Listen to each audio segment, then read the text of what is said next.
जितने भी फिरके हैं, और अहले सुन्नत वो जमात है जिसे मुस्तफा ने बनाया है।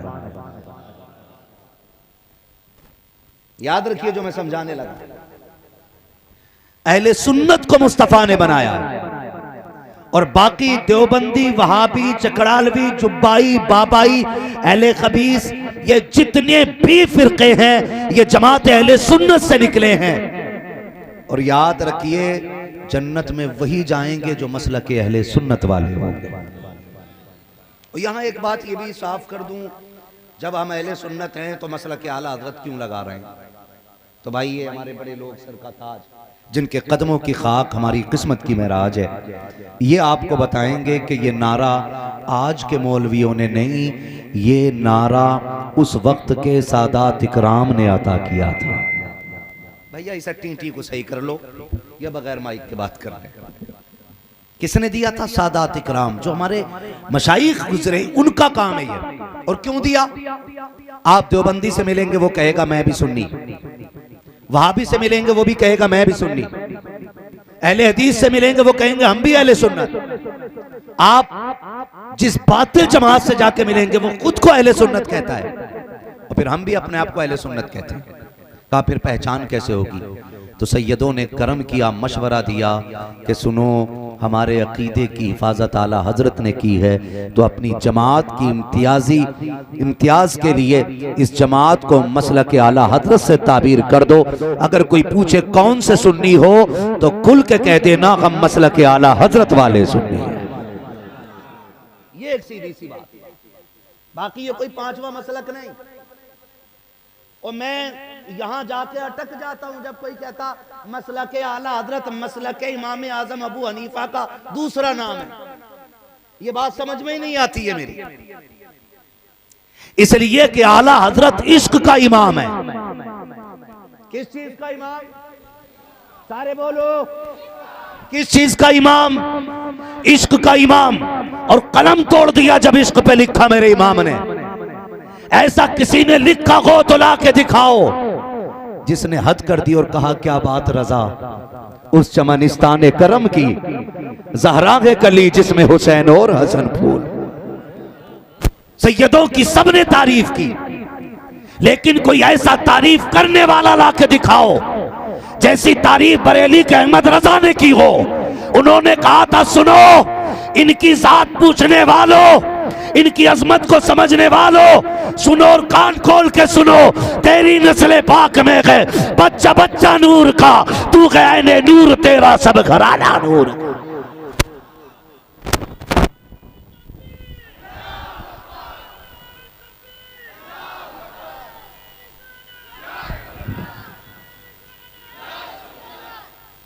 तवज्जो है सारे लोगों की? नौजवानों ईमान बचाना बड़ा मुश्किल हो गया है, बड़ा मुश्किल हो गया है। ये बात जो कह देते हैं हम लोग ना, मसलक के इमाम आजम ही को मसलक के आला हजरत कहा जाता। मैं कहता हूँ गौर कर लें जनाब, आला हजरत ने उस अकीदे की भी हिफाजत की है जो अकीदा हजरत इमाम शाफई का है। हाँ अभी बात खुल जाएगी। आला हजरत उस अकीदे की भी तर्जमानी करते हैं जो इमाम मालिक का अकीदा है। आला हजरत ने उस अकीदे की भी तर्जमानी की है जो इमाम आजम अबू हनीफा का अकीदा है। अकीदे में चारों इमाम एक है, फिक़ही मसाइल में इख्तिलाफ है, तवज्जो है ना, लेकिन चारों हक पे हैं। चारों जोर से चारों हक पे हैं। और ये जो पांचवें इमाम वाली बात आके करता है ना, ये वही करता है जिसकी असल भी खराब होती है, जिसकी नस्ल भी खराब होती है। हाँ, मेरा इमाम पांचवा नहीं है, मेरा इमाम इकलौता है और इश्क का इमाम है,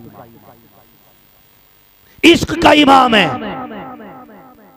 जब ये बात कही गई ना, नबी को पीठ पीछे की खबर नहीं, माज़अल्लाह, तो ये बात इमाम आज़म के अकीदे के भी खिलाफ है, इमाम शाफई के अकीदे के भी खिलाफ है, इमाम मालिक के अकीदे के भी खिलाफ है, इमाम अहमद बिन हम्बल के अकीदे के भी खिलाफ है। जब ये बात उठी तो ये चारों इमामों के अकीदे के खिलाफ है। फिर इसकी तर्जमानी मेरे इमाम ने की, फरमाया धोखे में ना आना, ये अंधे हैं जो कह रहे हैं नबी को पीठ पीछे की खबर नहीं है। मेरा नबी तो वो है जिसकी शान ये है और कोई गैब क्या तुमसे निहा हो वाला, जब ना खुदा की छुपा तुम पे करोड़ों दुरूद। हाँ जी, तो बताओ ये अकीदे की, इन चारों के अकीदे की तर्जमानी हुई कि नहीं? इमाम अहमद रजा का वही मसलक है जो इन चारों इमामों का मसलक। मेरा इमाम इश्क का इमाम है। किस चीज का इमाम है? इश्क का इमाम है। वो निकल आया पाकिस्तान का मिर्जा, प्लम्बर, टंकी फिटिंग का मास्टर, और वो दीन बता रहा है मौलवियों वाला। और हमारी जवानों की नस्ल जो है बड़ी तेजी से जारी, लॉजिक है उसकी बात में, लॉजिक समझ में आने वाली बात है। सुन, जो लॉजिक से चले वो इश्क होता ही नहीं। सीधी सी बात, जिसको लॉजिक चाहिए वो इश्क है कि नहीं। लॉजिक ढूंढ रहा था अबू जहल, उसने कहा अबू बकर बता यार, कोई कहे मैं रातों रात अर्शों पे गया, जन्नत देखी, दोज़ख देखी और आ भी गया, मान जाएगा? इसमें लॉजिक है?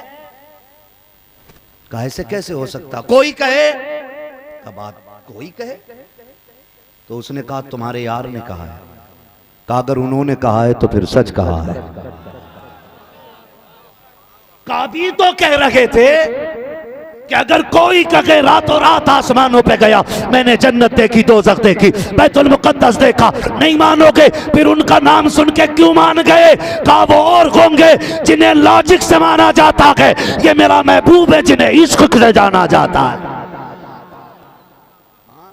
वो कह रहा लॉजिक ही नहीं है, तो वो लॉजिक बता रहा है। ये नौजवान भी कह रहा हाँ उसकी बात में लॉजिक तो है, लॉजिक है।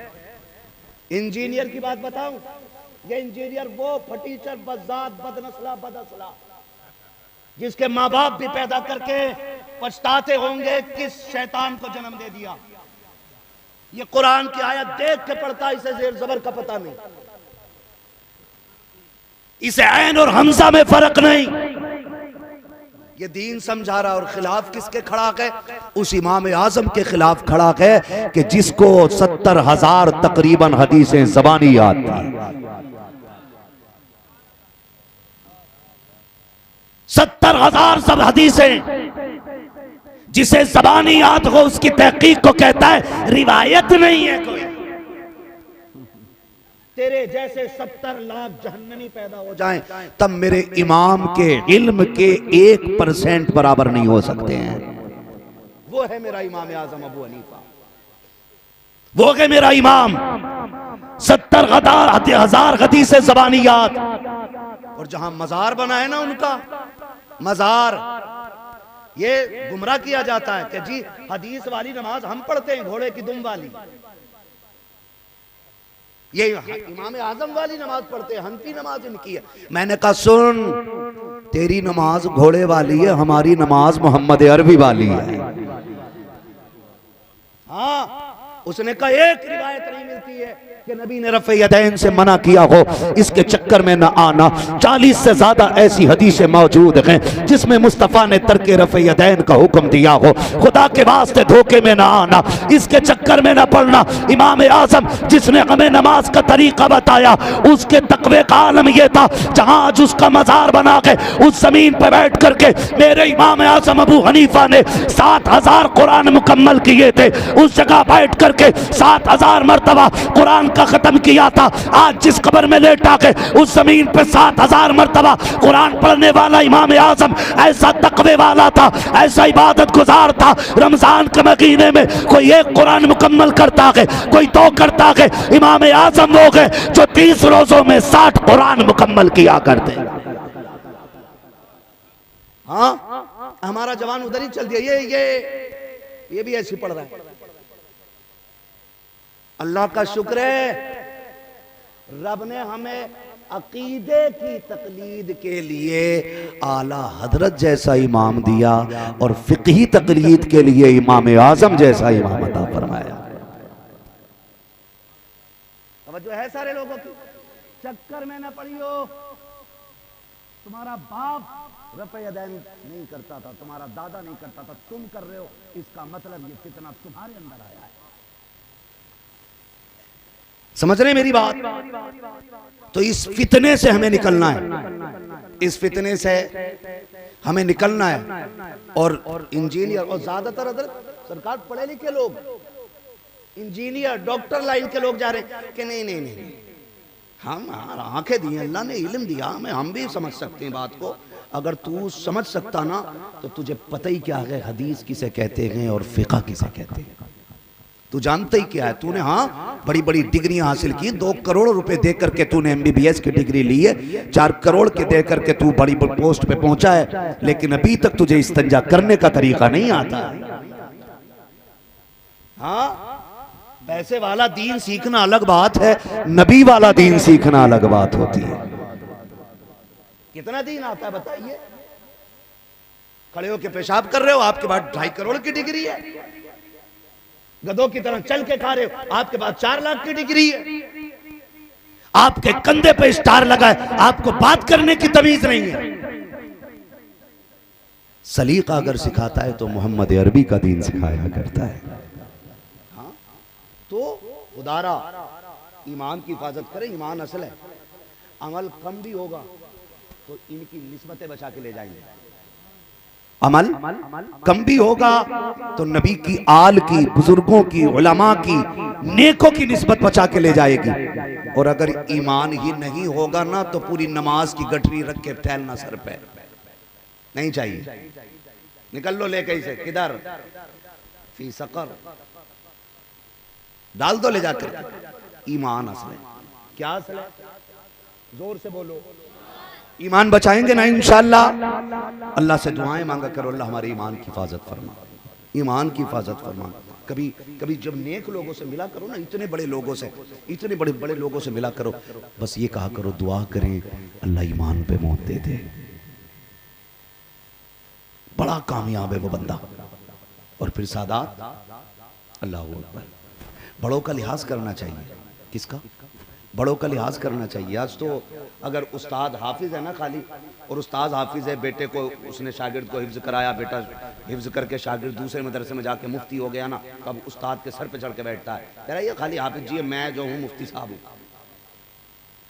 मैं मुफ्ती साहब हूँ। सुन, उस्ताद उस्ताद होता है, बड़ा बड़ा होता है। एक बात याद रखना नौजवानों, अगर तुम बड़े होकर के बड़े रहना चाहते हो ना तो फिर बड़ों की इज्जत किया करो। क्या किया करो? बड़ों की इज्जत किया करो। आपको सियासी कुर्सी कितनी भी मजबूत मिल जाए, अगर सफेद बालों वाला बंदा सामने से आ जाए तो उठ के खड़ा हो जा। ये सोच के नहीं कि ये तेरे पास काम से आया, तू मंत्री है, ये संतरी है, तू बड़ा ये छोटा ना। अगर तू हुजूर का उम्मती है तो ये सोच के उसके लिए खड़ा हो जा। मेरे नबी ने कहा है जिसने सफ़ेद बालों वाले की इज्जत की गोया उसने मदीने वाले की इज्जत कर ली है। ये सोच के खड़े हो जाया करो। बड़ा होना बड़ी बात नहीं है, बड़ा रहना बड़ी बात है। बड़ा तो शैतान भी बहुत हुआ था, लेकिन रहा। बोलो, रहा। किधर गया? सबके साथ। हाँ, अपनी पोस्ट से नीचे गिरा के नहीं। भाई जन्नत में झूलने वाला, फरिश्तों को पढ़ाने वाला, उनको अदब सिखाने वाला किधर है आज? ठोकरों में, ठोकरों में। तो बड़ा होना बड़ी बात नहीं, बड़ा रहना बड़ी बात है। बड़ा रहना बड़ी बात है। आपको एक बात बताऊं, बड़े कैसे होते हैं? इमाम शाफई रहमतुल्लाह तआला अलैह, आपकी अपनी तहकीक ये है कि रफ़े यदैन करें, ठीक है जी। इमाम आज़म की तहकीक ये है कि रफ़े यदैन, रफ़े यदैन मतलब समझ रहे हैं? हर तकबीर पे हाथ उठाना, रुकू के बाद हाथ उठाना, है ना? ये रफ़े यदैन, बार बार नमाज में हाथ उठाना। तो इमाम शाफई के यहाँ रफ़े यदैन है, जबकि खुद मुहक्किक हैं वो। और इमाम आजम के यहां रफ़े यदैन सिर्फ एक बार तकबीर तहरीमा के लिए हाथ उठाने, फिर हाथ बोलो जल्दी से नहीं उठाने। इमाम शाफई मुरीदों के साथ, शागिर्दों के साथ इमाम आजम के मज़ार पे फाता पढ़ने जाते। क्या करने जाते? फाता पढ़ने जाते। इमाम शाफई फाता पढ़ने जा रहे हैं, पता चला ये फातहा बरेलवियों का चलन नहीं, ये फातहा जन्नतियों का चलन होता है। सीधी सी बात। इमाम शाफई गए फाता पढ़ने के लिए इमाम आजम के मज़ार पे, और जब गए, जबकि अपना उसूल ये है नमाज का वक्त हो गया कि रफ़े यदैन करना, नियत बांधी, तो आपने रफ़े यदैन किया ही नहीं। उस तरीके पे नमाज पढ़ी जो इमाम आजम का तरीका है।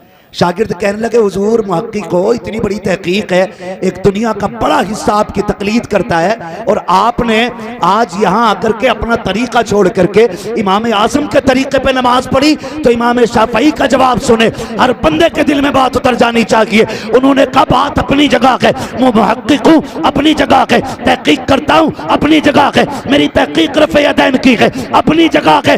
लेकिन अगर मज़ार में इतना बड़ा मुहक्किक लेटा हो और मैं आकर के यहाँ अपना तरीका चलाऊं, ये शाफई की गैरत को गवारा नहीं होता है।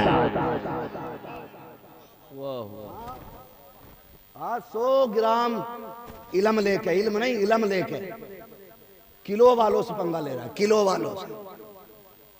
हाँ इल्म ही है उसके पास, इल्म है ही नहीं। इल्म होता तो लिमिट में होता, लिमिट में। इल्म किसी को मुतकब्बिर नहीं बनाता है, इल्म झुकना सिखाता है। इल्म झुकना सिखाता। अपने बड़ों की इज्जत किया करो, अपने बड़ों की इज्जत किया करो, इनका एहतराम किया करो। अल्लाह तौफीक दे तो कोशिश ये करना। हुजूर का एक कानून है, मल्लम यरहम सगीरना वलम युक्किर कबीरना फलैसा मिन्ना। एक हुजूर ने रूल दे दिया, ये एक रूल फरमाया, जो हमारे छोटों पे शफकत ना करे और जो छोटा हमारे बड़ों का अदब ना करे, वो हमारे तरीके पे है ही नहीं, वो हम में से नहीं है। मतलब वो हमारे तरीके पे, हमारे तरीके पे नहीं है। अगर अल्लाह ने आपको 4 पैसे दे दिए, मुंबई कमा के आ रहे हो, और घर में बैठ के कोई मशवरा चल रहा है, बाप मशवरा देने लगे ना, तो बटन खोल के हिम्मत करना, बच्चों तुझे क्या पता है, तुम तो यहाँ 4 दीवारी, मैं दुनिया देखे हुए हूँ। खुदा की कसम तुझ 7 समंदर पार के चक्कर लगा के आ जा, जितना तेरा बाप जानता है उतना तू कभी नहीं जान सकता है। कभी ये कह नहीं कि अब्बा तुम चुप हो, तुम्हें क्या पता, तुम चुप हो, तुम्हें क्या पता, अम्मी तू ना बोला कर, तुझे बोलना नहीं आता है। खुदा के वास्ते ऐसे जुमले ना बोलना, वरना आई अवाई रहमत लौट के चली जाएगी, दरवाजे से लौट जाएगी। हाज माफ कीजिएगा, बहनें भी बैठी हैं, बेटियां भी बैठी हैं। अल्लाह करे जिस घर में तुम बहू बन के जाओ, उस घर के लिए तुम रहमत बन के जाओ, उस घर का सुकून बन के जाओ। आज अलमिया यही है, हर कोई चाह रहा, आप बहू नहीं सुधर रही, बहू खराब है, बहू खराब है। ओ भाई, बहू को तबलीग बाद में कर, बेटी को तबलीग करना शुरू कर दो। जितनी मेहनत बहू को सुधारने पे करते हो, इतनी मेहनत बेटी को संवारने पे कर दो। फिर खुदा की कसम किसी के घर की बहू खराब नहीं हो सकती है। आप बेटियों को संवारिए, आप फिक्र बेटियों की कीजिए, आप बहुओं की फिक्र न कीजिए। बहू कभी नहीं सुधरेगी आपसे, क्योंकि आप ससुर हो और वो बहू है। सुन, पड़ोसी की इज्जत कर लेगी बहू, आसानी से ससुर की करने तैयार नहीं, क्योंकि तुझे अपना एंटिक पीस मानती है। हाँ, तुझे समझती है कि तू उसका सबसे बड़ा मुखालिफ है। तू कहेगा मेरे बेटे के घर में मेरी जमीन, मेरा मकान, सब कुछ इस्तेमाल कर रही है, मैं दुश्मन क्यों? तो याद दिला दूं, तू दुश्मन इसलिए है कि जब तेरी नजर हराम पे थी और तूने जहेज की लिस्ट बना के भेजी थी और 10 लाख का कैश मांग के कहा था अगर ये शर्त पूरी करोगे तब हम बेटा लेके आएंगे दूल्हा बना के, तू भूल गया हराम खा के। बेटी नहीं भूली है बाप के गुर्दे बेच करके। समझ गए मेरी बात? बेटियां कभी ये दर्द नहीं भूला करती, खास करके बाप के आंसू। अगर आप ये चाहते हो आपके घर की बहुएं आपको बाप तस्लीम करें, तो आप उन्हें ऐसे लेकर के आओ जैसे बाप अपनी बेटी को लेकर। दज्जाल बन के नहीं, कारून बन के नहीं, शद्दाद बन के नहीं, हमान बन के नहीं, हराम खाने वाले बन के नहीं, मोहम्मद अरबी से रिश्ता निभाने वाले बन के लेके आया, हुजूर से रिश्ता निभाने वाले बन के लेके आया करो। दौलत कब तक है यार?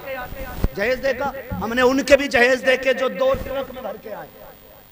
कितने में ट्रक समझते हैं? और डीसीएम कंटेनर है, कह रहा अल्लाह का शुक्र है जी, क्या समझी मिला है। एक ट्रक एक ट्राली में भर के खाली जहेज आया।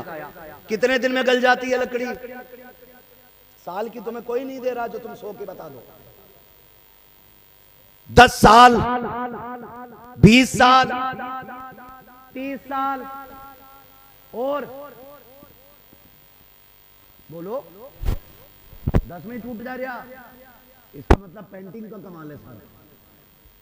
थोड़ी ढंग की भी लकड़ी देखने तैयार नहीं। 10 साल में टूट गया, खत्म, खत्म हो गया ना। अब बताओ बचा क्या? एक बेटी बची जो आपको एक बाप ने दी थी। यही बेटी आपकी नस्लों को जन्म देगी। इसी बेटी से आपकी नस्लें आगे चलेंगी। अगर इस बेटी ने अपने बच्चों को तुम्हारे सितम के किस्से सुना दिए, अगर इस बेटी ने ये कहा, इस बेटी ने अपने बेटे से कहा, बेटे आज तू मेरी गोद में पल के जवान हो गया है, तेरे बाप पे मैं भरोसा आज तक नहीं करती हूँ। अगर बच्चों ने पूछ लिया अम्मा तुझे बाप पे भरोसा किस लिए नहीं है, ये तो तुझे कबूल कबूल कह करके कुरान के साए में लेकर के आया था, पूरी जिंदगी तेरे लिए कमाता रहा है। अगर इसने तेरी दास्तान अपने बच्चों को सुना दी कि बेटे मैं तो दुल्हन बन के बाद में आई हूँ, लेकिन तेरे बाप का सितम ऐसा था, 3 दिन शादी में रह गए थे, पहले सुपर पे भरोसा किया था, सुपर का सौदा हुआ था, सुपर स्प्लेंडर देने आ गए, तब हम रिश्ता करेंगे, हम उस पे एग्री हो गए थे। लेकिन तेरे बाप ने बारात से 3 दिन पहले ये कह दिया था अगर बुलेट नहीं दोगे तो हम दूल्हा बन के नहीं आएंगे। कहा बेटे तुझे क्या बताऊं, जब तक मेरे बाप तेरे नाना बागर से आए थे उनकी आंख में आंसू थे। मैंने पूछा था अब्बा बता तो सकी बात क्या हो गई है, तेरे बाप ने रोक के दिखा दिया था, मेरे बाप ने कुछ और नहीं बताया था।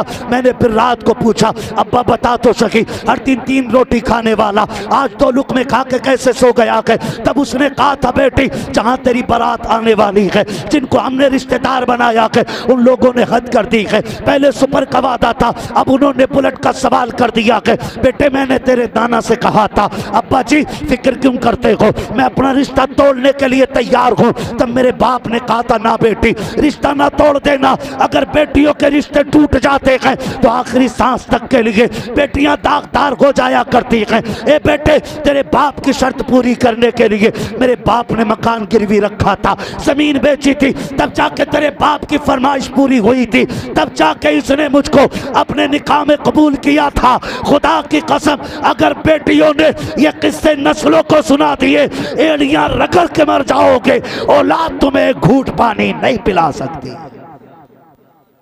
इसलिए अगर चाहते हो तुम्हारी बीवियां तुम्हारे बच्चों को तुम्हारे वफा के किस्से सुनाएं तो उन पे सितम करके ना लाओ, उन पे करम करके उन्हें लेके आया करो। आएंगे इंशाल्लाह, ऐसे ही करेंगे इंशाल्लाह। हाँ अल्लाह हम सबको हुजूर का सदका अता फरमाए है। तो नौजवानों सबसे पहला काम ये करना है जहेज की डिमांड बंद कर देनी है, बंद करेंगे इंशाल्लाह है जी। कितने लोग पक्का इरादा करके बैठे इंशाल्लाह हम जहेज मांगेंगे नहीं, हाथ उठा के बता दें सुभान अल्लाह। हाय हाय हाय अल्लाह सैयदादों के सदक़े में इन उठे हाथों की लाज रख ले। अल्लाह इन्हें इतना गनी कर दे कि कभी किसी के आगे इन्हें हाथ ना फैलाना पड़े।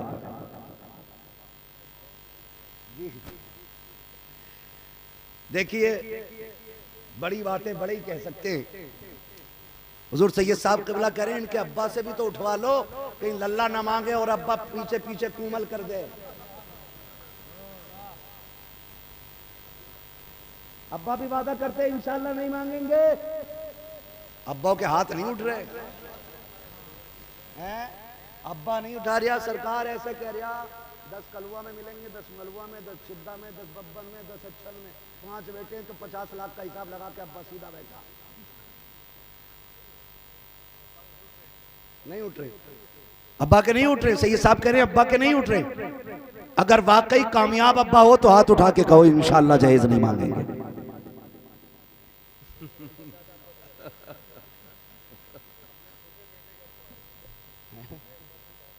छोटे बेटे के अब्बा। माशाल्लाह। नौजवानों, बाप से कहूं, अगर ये नहीं मान रहे हैं तो अब सुनो, अगर तुम्हारा बाप जहेज मांगे और तुम ना मांगने के हक में हो, जो हुजूर का तरीका है, तो फिर नाजायज काम में मां बाप की भी फरमाबरदारी की इजाजत नहीं। समझ गए मेरी बात? फिर नाजायज मामलात में, नाजायज हुक्म में, शरीयत के खिलाफ अगर कोई बाप तुम्हें हुक्म देता है या तुम्हारे लिए करता है, तो शरीयत हुक्म देती है कि फिर तुम अपने बाप को छोड़ दो उस मामले में। उसमें बाप की फरमाबरदारी नहीं करोगे, वही करना जो उस आशिक ने करके दिखाया था। एक आशिक का किस्सा सुनाऊं, तवज्जो है तवज्जो सारे लोगों की? थके तो नहीं है ना अभी? चलो हाँ जी, थके तो नहीं है? जो नहीं थके वो जरा कह दें या रसूल अल्लाह। है जी, जो सुन्नी बैठे वही बोले या रसूल अल्लाह। जिनने वहाबियों में दावत ना खाई हो वो डट के बोले सुभान अल्लाह।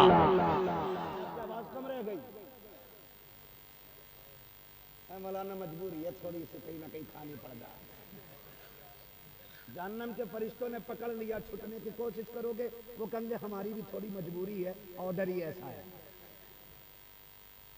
आज ले उनकी पनाह, आज मदद मांग उनसे, कल न मानेंगे कयामत में अगर मान गया है। अब्बे लोगों ने हाथ नहीं उठाया।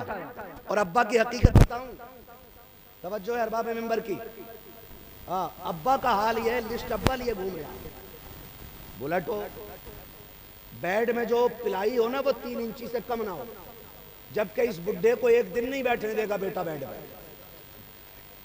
और ये खुद जहन्नम खरीदता फिर रहा। हाँ, जहन्नम खरीदता फिर रहा। बारात में ऑर्डर देके कह रहा सुनो, में हड्डी नहीं होनी चाहिए। क्यों, तू बगला है? हलक नहीं है तेरा? बेटी वालों का जीना हराम कर रखा है। अल्लाह ने बेटा दिया तो अकड़ मत। अगर वो तोड़ने पे आए ना तो बड़ों बड़ों की कमर तोड़ देता है।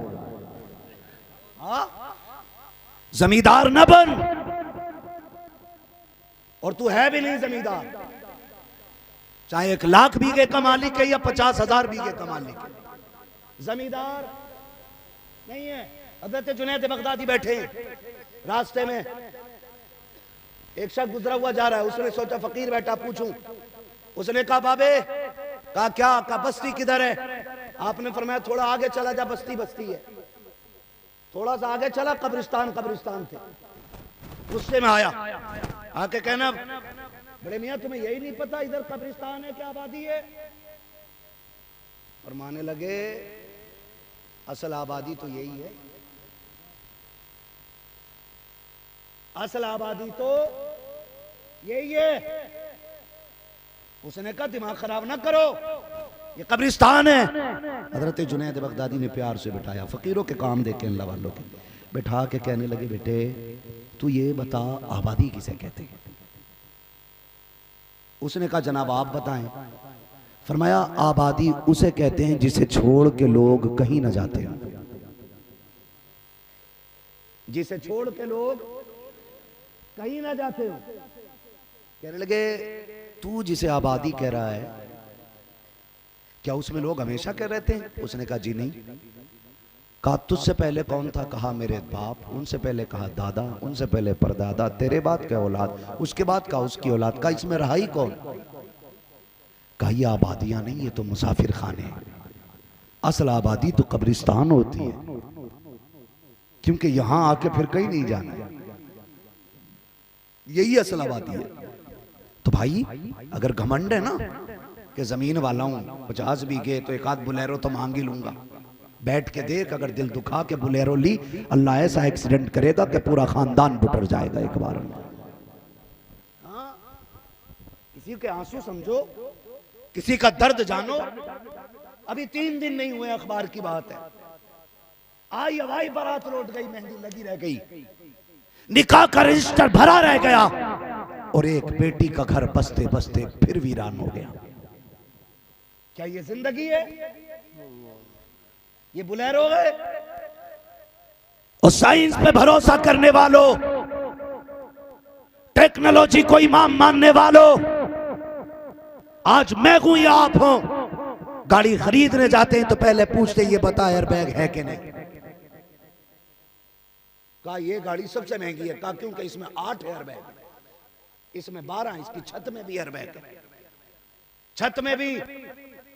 कसम खा के बता, अगर रब ना चाहे तो एयरबैग वाला गाड़ी वाला बचा लेगा हमें। गूंगे होके क्यों बोल रहे हो, मुंह से बोलो।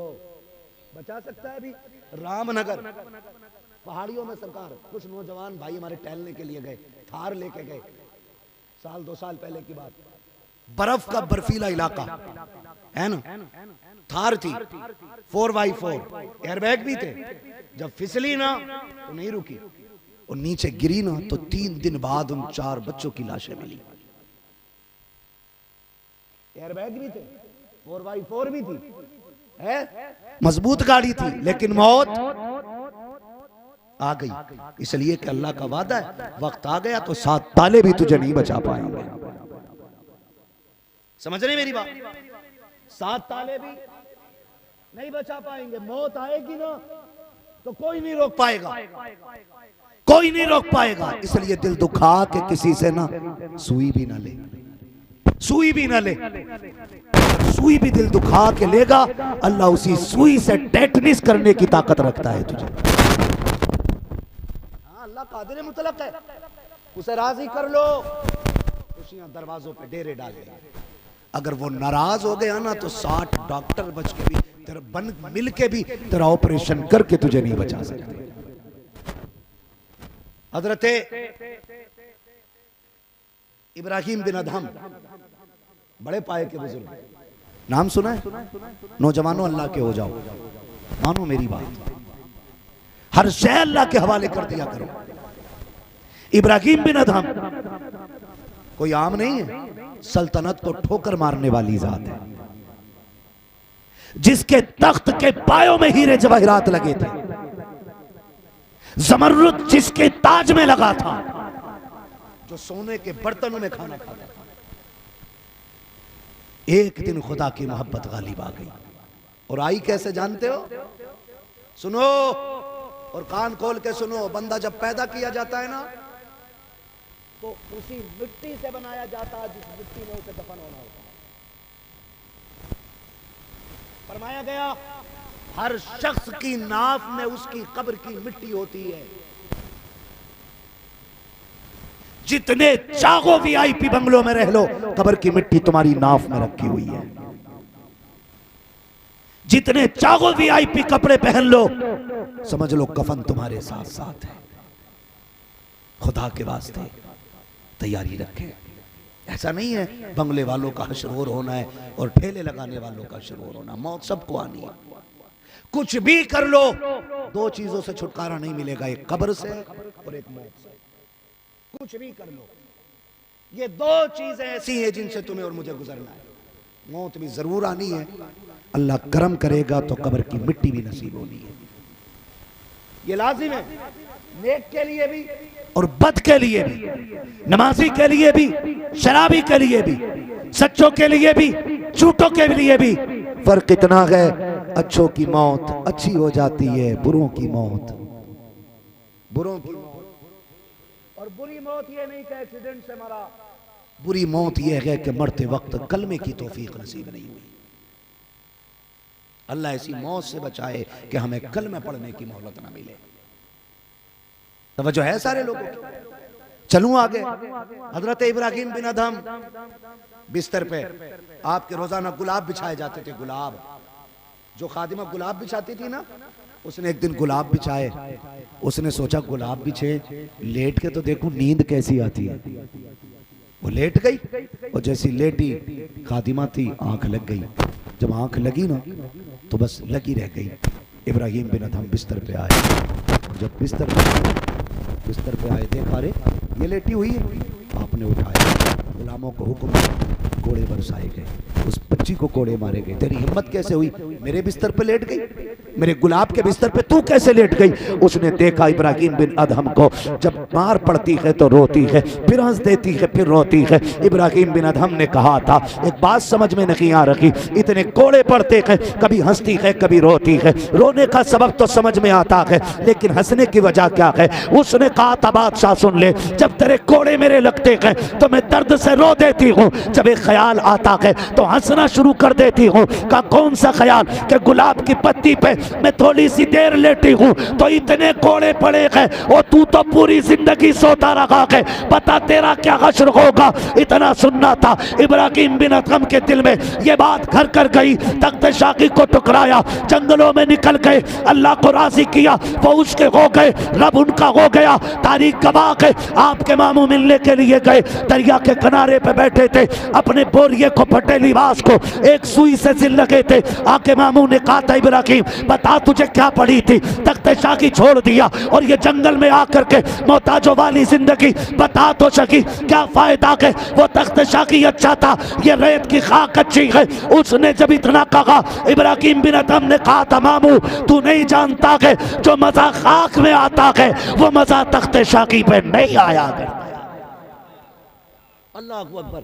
आप क्या कहना चाह रहे हो? का बात ये है मामू, जब हुकूमत थी ना, उतने लोग बात सुनते थे जहां तक आवाज जाती थी। काब का जब से जमीन पे आया हूं, रब की सारी कायनात मेरी बातें सुनने लग गई है। का मैं नहीं समझा, मैं नहीं समझा। आपने यूं सुई दरिया में फेंकी और आपने फरमाया, लो मामू मैंने सुई फेंक दी। तो मामू ने कल एक सुई थी वो भी फेंक दी। आपने कहा मछली हो, मेरी सुई लेके आओ। तो हर मछली जो किनारे पे आई, सबके मुंह में सोने की सुइयां थी। आपने फरमाया, इसे मैं ठोकर मार के आया हूं, मेरी वाली सुई ला के दो जो मैंने फेंकी है। एक मछली वो सुई लेकर के आई जिसमें धागा भी पड़ा हुआ था। कहने लगे, मामू देखा, जब से मैं खुदा का हो गया हूं, कायनात मेरी हो गई है। हम अपने रब के हो जाएं, फिर सब हमारा हो जाएगा, सब हमारा हो जाएगा। और जब तक ससुर के आगे कुत्ते बने रहोगे तो मर जाओगे। ये तुम्हारी भीख मांगने की आदत खत्म नहीं हो सकती। और लड़की वालों से भी गुजारिश है, जो दौलत का कुत्ता हो उसे बेटी दो ही मत। कह दो हम भिखारी नहीं हैं, हम मुस्तती लोग हैं, हम अपनी बेटी भिखारियों में नहीं देंगे, हम अपनी बेटी खुददार लोगों में देंगे। जो आज मांग रहा है, जो आज मांग रहा है, वो जिंदगी भर मांगेगा। और ये अब्बे जो नहीं बोले ना, इन अब्बों के कारनामे, अल्लाह माफ करे, आखिरी बात समझ के सुन ले मेरी, है ये अब्बे लोग नहीं बोले, नुकसान हो रहा था, 10, 20 लाख 50 हजार है, नुकसान हो रहा था। सुनो मेरे भाई, बुजुर्गों से मेरी गुजारिश है, आज आपके आगे बेटा है, कल आपके आगे बेटी भी होगी। कल अगर आपकी बेटी रोई तो फिर किसी पीर का तावीज काम नहीं आएगा, ये सुन लेना। किसी पीर का तावीज काम नहीं देगा, किसी बुजुर्ग की दुआ नहीं लगेगी।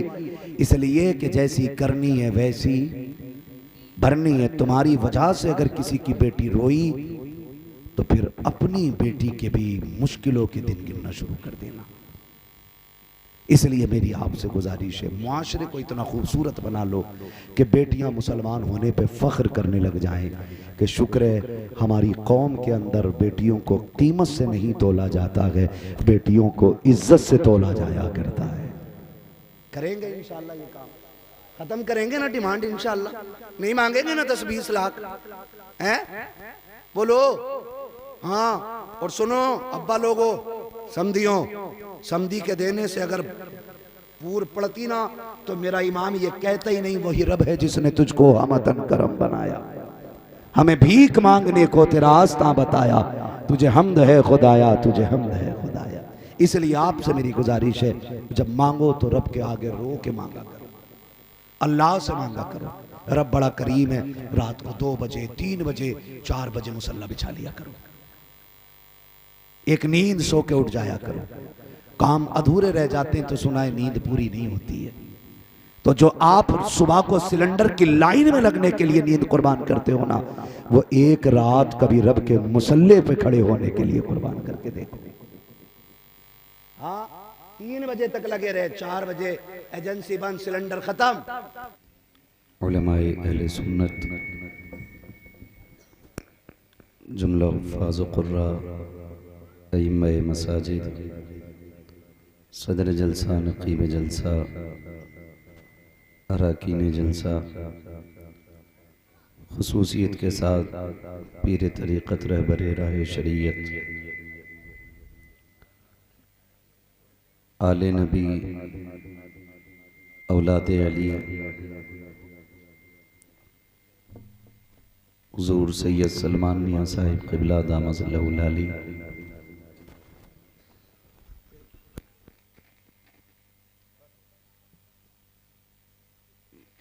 मेज़बानी गिरामी वक़ार जनाब मोहतरम मुख्तार अशरफ साहब क़िबला,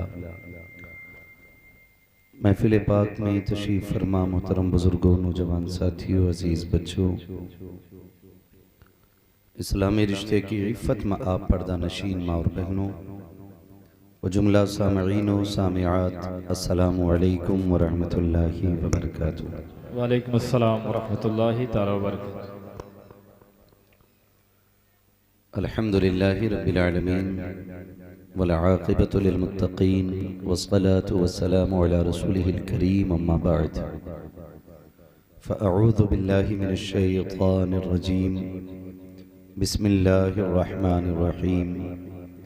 लक़द कान लकुम फ़ी रसूलिल्लाहि उस्वतुन हसनह, आमन्तु बिल्लाहि सदक़ल्लाहु मौलानल अज़ीम व सदक़ रसूलुहुन नबियुल उम्मियुल मुतीउल मुबीनुल मुईनुल करीम व नहनु अला ज़ालिका लमिनश शाहिदीन व शाकिरीन वल्हम्दुलिल्लाहि रब्बिल आलमीन।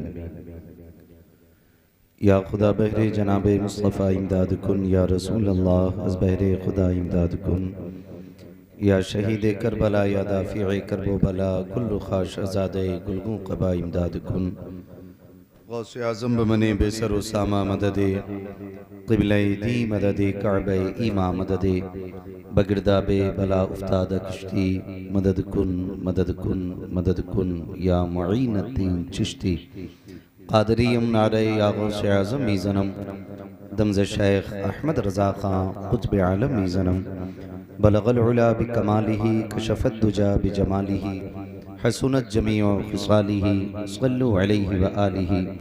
करूँ तेरे नाम पे जाँ फिदा, न बस एक जाँ दो जहाँ फिदा, दो जहाँ से भी नहीं जी भरा, करूँ क्या करोड़ों जहाँ नहीं। जिसको अपने नबी से जितनी मोहब्बत हो, कोशिश करें उतनी ही आवाज़ के साथ रसूल और आले रसूल की बारगाह में दुरूद व सलाम की डालियाँ निछावर कर लें। पढ़ें बावाज़ बुलंद, अल्लाहुम्मा सल्ली अला सय्यदिना मौलाना मोहम्मद इमादिन जुदी वल करमी व आलिही व सहबिही व बारिक व सल्लिम, सलातुम व सलामुन अलैका या रसूल अल्लाह सल्लल्लाहु तआला अलैहि वसल्लम। ऑपरेटर साहब इसका थोड़ा सा ई को कम कर दीजिए, थोड़ा कम। मैं सबसे पहले मुबारकबाद पेश करता हूँ तमाम ही हाज़रीन को कि आज की इस खूबसूरत महफिल में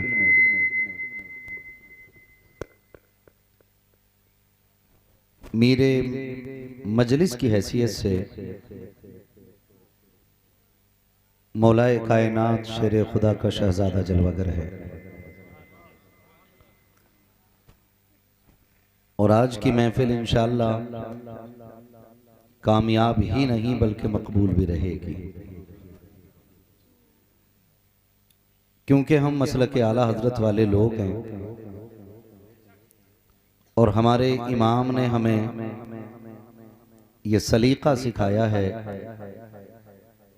कि जब बहुत बड़े लोगों तक आपकी रसाई ना हो तो फिर उनके शहजादों की जूतियों से लग जाया करो। क्या कहने, हक बेशक, सुभान अल्लाह। और गर्दन झुका के यूं कहा करो, तेरी सरकार में लाता है रजा उसको शफी। बोल सकते हैं तो बोलें सुभान अल्लाह, सुभान अल्लाह। अल्लाह सलामत रखे। ये खूबसूरत महफिल, खूबसूरत ज़मीन आंगन मदरसे का है, महफिल भी हुजूर की है, और जिस जगह रब रसूल का जिक्र होता है उस ज़मीन को जन्नत कहा है मुस्तफ़ा ने। तो आज तो डबल डबल जन्नत में बैठे हो और यूं समझो मालिका ने जन्नत भी यहीं बैठे हैं, है ना। तो फिर इतनी सुस्ती से ना बोलो कि मुझे आपको देख के थकन लगने लग जाए। बोले जरा खुल के या रसूल अल्लाह। हाँ जी, कुछ लोगों ने अभी हाथ नहीं उठाए, मर्जी है उनकी। मैं उन लोगों की दाद चाहता हूं जो मेरे लिए नहीं हुजूर के लिए आके बैठे हुए हैं। हाँ, हाथ ऊंचे हो गए, आवाज ऊंची नहीं हुई, कोई बात नहीं, मगर मैं इलेक्शन नहीं लड़ रहा हूं कि मैं हाथ गिनूंगा। मैं चाहता हूं ऐसी आवाज निकले कि ये आवाज करबला शरीफ होते हुए नजफ अशरफ के रास्ते से गुंबदे खजरा तक जानी चाहिए। खुल के बोले जरा या रसूल अल्लाह। क्या बात है, सलामत रहें।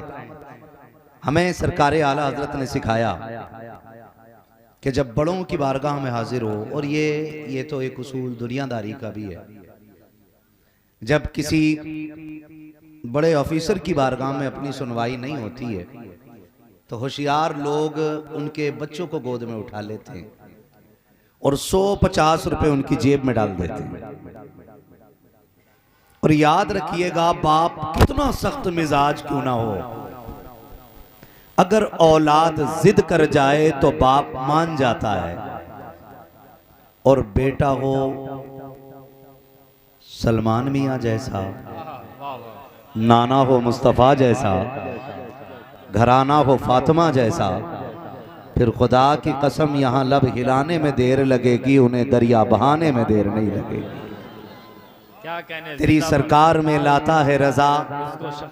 फिर चुप गए आप लोग, मैं हट जाऊंगा, मेरी कोई जबरदस्ती नहीं है तकरीर, मेरी आदत है जब तक सुनोगे उतनी देर सुनाऊंगा, जबरदस्ती अपनी बात आपके मुंह पे नहीं थोपूंगा। हुजूर सैयद साहब क़िबला का हुक्म था, कुर्सी तक आ गया, हुक्म मुकम्मल हो गया है, अब चला भी जाऊंगा तो मैं नाफरमान नहीं कहलाऊंगा। अब आपको बोलना है, बोलने सुभान अल्लाह। हाँ जी, और महफिलों में ये ख्याल रखा करें जो सुनने के शौकीन लोग हों, जिन्हें सलीका आता हो, वो आगे बैठा करें, बाकी लोग पीछे बैठ जाया करें। अगर आप सही जगह बैठे और सही लोग हैं ना तो फिर सही बन जाइए। मैं समझो ड्राइवर हूं और आप कंडक्टर वाली सीट पे बैठे, आप सोओगे तो मैं भी सो जाऊंगा। अगर आप जागते हुए सुनोगे तो फिर वैसी गुफ्तगू होनी है ना। हुजूर सैयद साहब क़िबला बैठे हुए हैं, इससे बड़ी खुशनसीबी क्या होगी। रातें तो कई गुजरी है ना, कोई चौक में गुजर गई, कोई रोड पे गुजर गई, कोई होटल में गुजर गई, कोई चौराहे पे गुजर गई, और हिसाब हर रात का होना है। अल्लाह पूछेगा फला रात कहाँ गुजारी, शादी में थे, क्या कर रहे थे। अगर डीजे के आगे गुजरी है तो फिर शर्म के सिवा कुछ नहीं। चाय की दुकान पर बैठे थे, अगर गीबत में गुजर गई है तो फिर शर्म के अलावा कुछ नहीं। अगर आज की रात के बारे में पूछा गया फला रात कहाँ थे, मालिक तेरे जिक्र की महफिल सजी थी, किस जगह थे, मदरसे का आंगन था, गवाह कोई है तो फिर हम अली के लाल का हाथ पकड़ के लाएंगे, मालिक ये भी थे और हम भी बैठे हुए थे। और जब यहां तक बात पहुंचेगी तो फिर सरकार आला हज़रत कहते हैं तेरी सरकार में लाता है रजा उसको शफी जो मेरा गौस है और लाडला बेटा तेरा। तो आज की ये महफिल कई पहलुओं से कामयाब है।